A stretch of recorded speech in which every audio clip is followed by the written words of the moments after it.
इस वीडियो में हम विभाग सी का मार्च 2018 से लेकर 2025 तक के जितने भी क्वेश्चन पूछे हैं उसकी पूरी सीरीज लेके आने वाले हैं। वो उसकी पूरी सीरीज है ये। उनमें से मोस्ट आईएमपी 4 थियोरिकल का ये वीडियो है। तो 4 मोस्ट आईएमपी क्वेश्चन तैयार करने का, जो कि बोर्ड की परीक्षा में पूछे गए हैं। तो बोर्ड की परीक्षा में क्वेश्चन नंबर 33वां और 34वां विभाग सी में पूछा जाता है। तो यहाँ पर देखते हैं, पहला क्वेश्चन है, अदालत के हस्तक्षेप के अलावा सामान्य विसर्जन की पद्धतियाँ समझाइए। सामान्य विसर्जन की पद्धतियाँ हैं। मार्च 2023 में पूछा गया है, अगस्त 2020 में और मई 2021 में ये क्वेश्चन पूछा गया था। तो पहली पद्धति है सर्वसम्मति से, यानी कि यहाँ पर सभी साझेदारों की सहमति हो तब साझेदारी का पीढ़ी का विसर्जन हो सकता है। तो जब सभी साझेदार पीढ़ी का विसर्जन करने के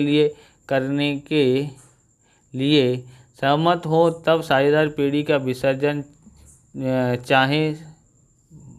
चाहे समय पर हो सकता है, यानी कि कोई भी समय पर हो सकता है, जिस समय चाहे उस समय। तो जिसे हम ऐच्छिक विसर्जन कहते हैं, इसको क्या कहेंगे, ऐच्छिक विसर्जन कहते हैं।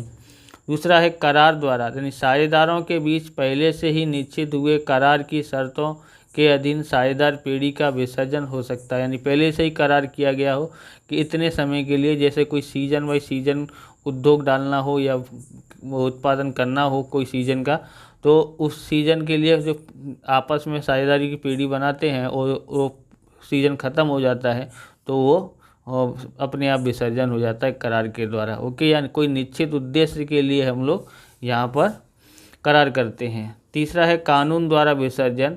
तो कानून द्वारा विसर्जन 2 तरह से होते हैं। एक, पीढ़ी की सभी साझेदार अथवा एक के अलावा सभी साझेदार दिवालिया घोषित हो तब हो सकता है।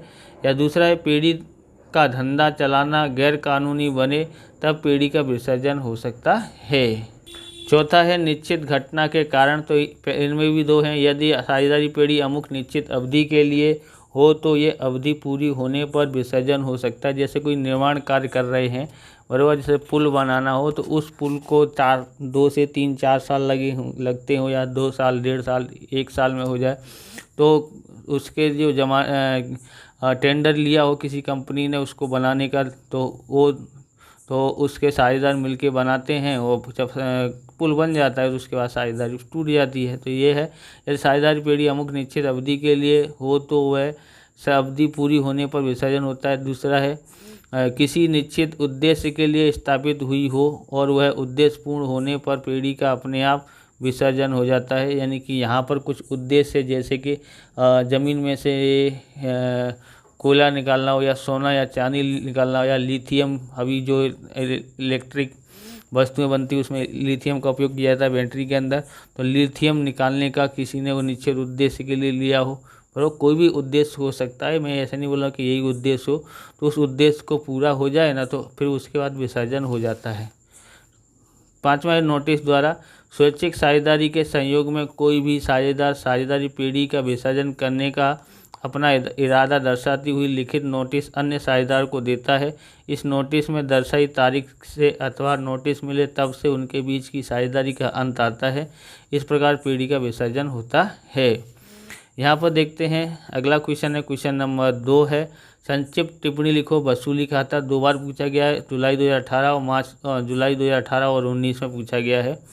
तो पीढ़ी के विसर्जन के समय पीढ़ी की संपत्तियां और दायित्वों के निपटारे की हिसाबी असर देने के लिए तैयार किया गया खाता क्या होता है, वसूली खाता होता है।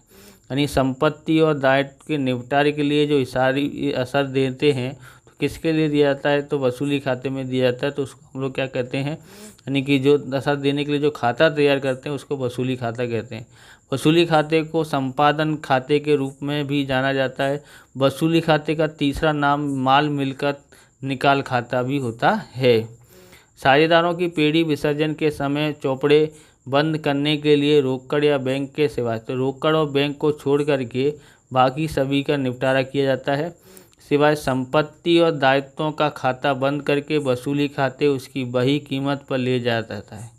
बराबर, सभी दायित्वों को, संपत्तियों को उसकी बही कीमत पर ले जाते हैं।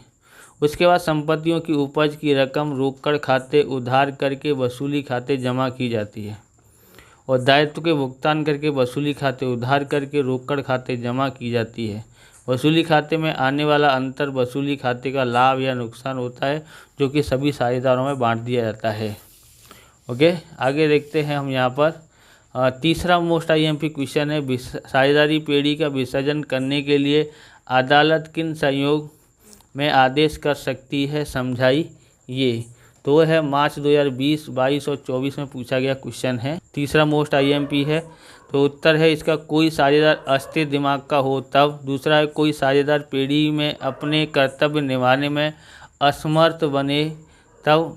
तीसरा है कोई साझेदार पेड़ी या पेड़ी के व्यवसाय के हित के विरुद्ध में व्यवहार करे। यानी कोई साझेदार ऐसा भी है कि पेड़ी में जो काम हो रहा है तो उस किसी को जलन हो रही है, तो उन साझेदारों में से तो उसको बढ़ना देना नहीं चाहता है, उसके विरुद्ध काम करता है, तो इसके लिए।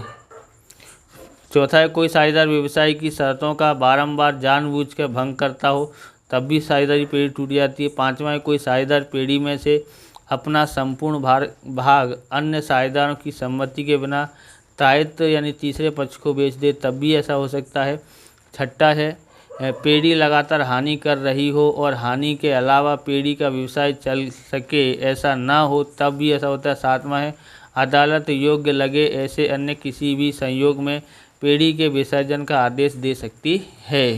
अगला चौथा मोस्ट IMP क्वेश्चन देखते हैं।